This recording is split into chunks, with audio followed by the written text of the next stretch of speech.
Hi guys, welcome back to our channel the story of two souls. ఈరోజు నా కూతురు Divyasri engagement వెనకాల అబ్బాయి రితేజ్ కృష్ణ కదా. సో ఇద్దరికి ఆల్ ద బెస్ట్ చెప్తూ ఫిబ్రవరిలో పెళ్ళి పెట్టుకున్నారు. అప్పుడు కలుసుకుందాం. మరి ఇప్పుడు జాను కూడా వచ్చింది. గట్టిగా చెప్పాలి, కనిపిస్తుంది.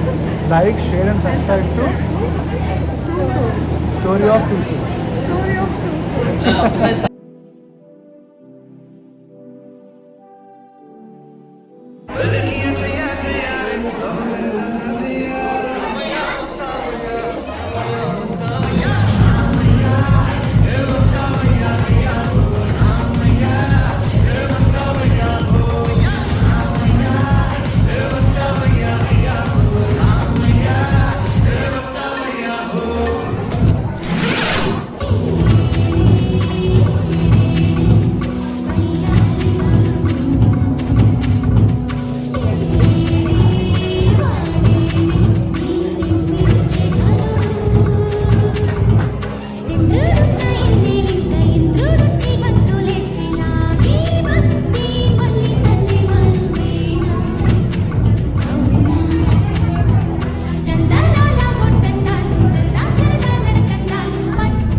హే గాయ్స్, ఇది మా చిన్న కూతురు. ముద్దుగా బర్డ్స్ పని పిలుచుకుంటారు. అందరూ మా బాబాయ్ అకౌంట్ని సబ్స్క్రైబ్ చేయండి.